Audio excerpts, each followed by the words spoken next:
Welcome to this first Q&A of my channel. I am Louise, by the way. I'm a watercolor artist from Sweden. Welcome to my channel. Welcome back if you're a subscriber. A few weeks back, I finally got the community tab for my YouTube channel, which I had been looking forward to for a long while. The first thing that I did when I got this tab is that I asked you guys for some questions, and today I will answer those questions.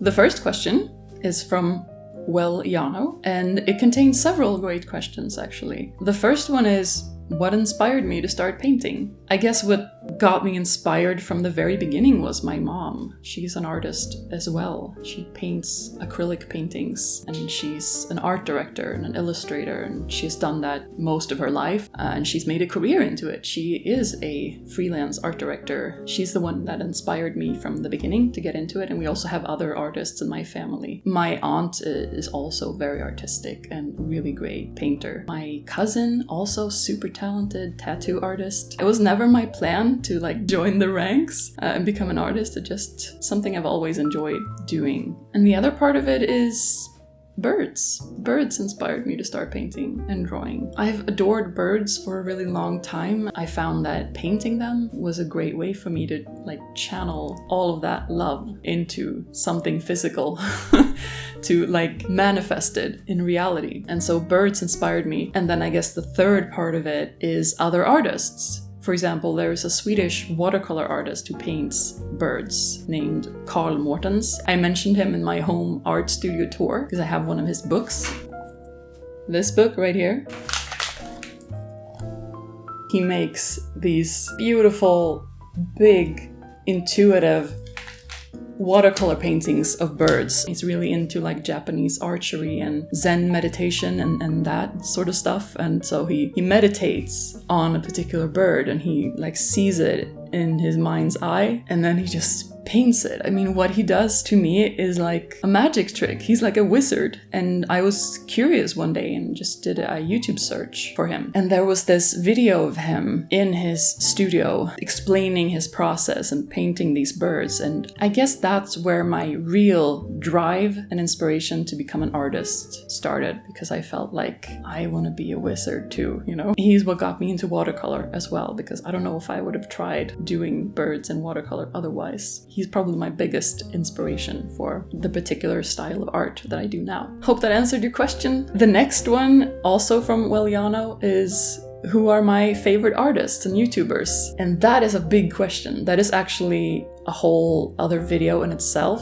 which I'm working on right now. I have been wanting to make a video about my inspirations and my favorite artists, favorite YouTubers, and sort of give you a tour of all of my role models and the people who have helped me, inspired me. So that is coming soon, so stay tuned for that. But you also asked me about my favorite painting styles. So a painting style, I'm not sure what you have in mind with painting style, because you can interpret that a few different ways. For me though, a painting style is a combination of a medium and a particular style of using that medium. I mean, the most obvious one is the style that I most usually paint in, which is this loose, expressive style of watercolor painting with, really big and loose brush strokes and lots of water and maybe a few intentional mistakes, little paint splatters and dry brushing and all of these little details that make it look really organic and accidental and sort of messy in all the right ways, but still really vibrant and beautiful and emotional. That's probably my main style, but I'm also really heavily into oil painting. There are a few oil painters that I follow closely and that I almost can't look at their stuff because I'm so inspired and I just want to abandon everything else that I do and just really practice oil painting, because I would love to be able to paint like that. To paint not only birds and animals, but I want to be able to paint portraits and maybe landscapes as well. Those are two of my other favorite subjects. Yeah, so I guess that answers the question. Oh, and you also asked about favorite YouTubers. I have many, of course.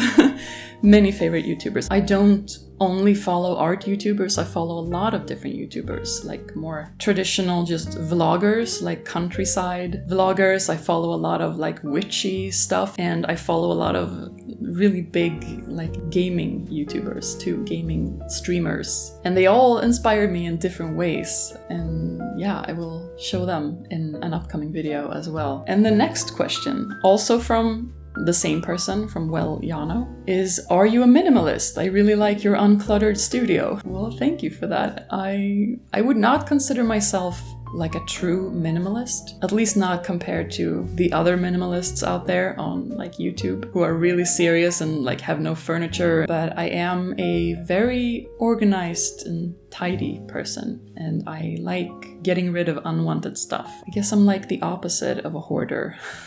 It calms me down to have a nice, tidy environment around me. And, you know, I try to limit the amount of stuff that I buy. I try to be mindful of that from an environmental perspective. And I'm also mindful of how I spend my time and my energy. That's a form of minimalism too. So I guess I do practice a lot of minimalist principles in my life, but I wouldn't really consider myself officially to be a minimalist. So the next question is from Ellie Ardimes. I love that name, by the way. Something I've been struggling with is balancing art life, art for fun and mental peace, with university/career life, in art or not. Maybe you could talk about that. Yes, I would love to talk about that. And I also asked you a follow-up question just to be really clear on what exactly you meant by this. And it's that feeling when you sit down to create art and you feel kind of guilty about it, you know, guilty about spending your time on something creative that's not maybe directly contributing to your career or your studies. And that is a feeling that I know very well and that I've experienced a lot of times in my life, particularly in regards to writing, because before I committed to art, I was a writer. That was my main way of creativity, and also that's how I made most of my income. Freelance writing, freelance copywriting, that kind of stuff. I always had to make the choice between, do I write something that I get paid for right away? Or do I write something that I want to make a living off of in the future? In some distant, faraway future, I dreamed of being a self-published author. I wrote horror short stories and novellas, and that's how I was planning on building my career back then, before I burnt out and fell out of love with writing.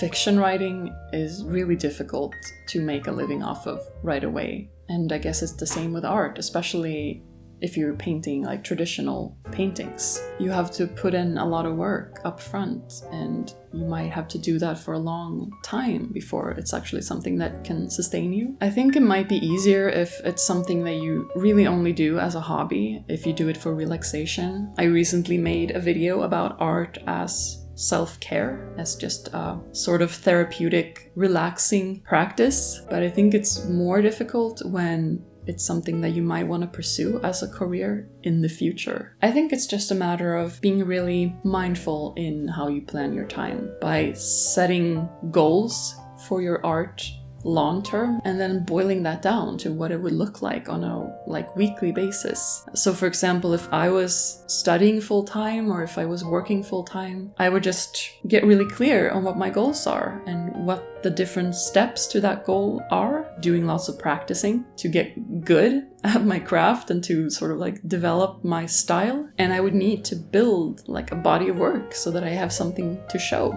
Those would be my first two steps. Practice regularly to build my skills and develop my style, and build a body of work. And I might set a limit for myself that I want at least 20 or 30 pieces of like cohesive paintings in the same style. And then maybe set a date. I would like to have accomplished this in 6 months or whatever, 3 months, depending on how much time and energy you have in your spare time. And then just committing to that, boiling it down to like a weekly task or even a daily task. If I paint for 1 hour every day, or 3 hours on Saturdays and work toward this goal, then I think it would be much easier to justify taking time to paint. Really give yourself permission to spend time on your art. Don't feel guilty about it. Just enjoy it and know that it will contribute to your overall health and wellness and performance in your other areas of life. I hope that answered your question. Thank you so much for asking it. And the final question is from Sai. It would be great to hear how and where you are selling artworks. So the practicalities of selling art. Websites, shops, shipping, all of that stuff. Well, I have limited experience with that. I wouldn't say that selling art, like selling original art or even prints, that it's my main income in any way. It's really just a side bonus. But I do have like the infrastructure set up. And I guess I have some unfair advantage because I used to work as a freelance web designer. I used to build websites and shops for other people in Squarespace, which is the platform that I have been using for a lot of years now. And I love Squarespace because it's so intuitive and it's like all in one space. You can have everything there. You can have your website, your blog, your shop, and even your email newsletter list now, and it's really easy to use. So yeah, my site is built in Squarespace and my shop is there as well. I also have a Society 6 shop, but there hasn't been much action going on there. I haven't really marketed that shop. I haven't made an effort. I've really just put up my designs there just to have them there. I mean, my originals, I really just photograph them and I put them in my shop. And I don't know how specific I can get without like giving you a full tour of my website, which I will probably do in a future video because I know a lot of people are interested in that, how to actually set up your website and your shop as an artist. I will probably do like a whole course on that, like a Skillshare class or something, and really demonstrate because like I said, I used to work as a web designer, so I'm lucky that way. I've just been able to build my own site, but I do believe that most people can build something really simple and still good quality with Squarespace and start selling their art. I hope it kind of answers your question. I will make more videos about this because I think you need to really see it. But yeah, that's the way that I have approached it right now. I try not to complicate things. I'm really putting most of my effort right now into YouTube and Skillshare, creating content. So I'm not really marketing my original art or my prints or anything. Most of my sales have come from my personal network, you know, my family and friends and their family and friends. And I think that's how most artists get started. So I hope that answered your question, and stay tuned if you want to know more like the specifics of my website and shop and how I prepare my paintings for print and all of that more technical stuff. I have a few videos about that planned, so stay subscribed and maybe they can help you. Thank you so much again to Weliano and Ellie Artemis and Sai for these really great questions. I will do more of these Q&As regularly from now on. If you have any questions for me now or topics that you want me to talk about, feel free to leave a comment below. And as always, thank you for watching. Let's hang out some more in another video.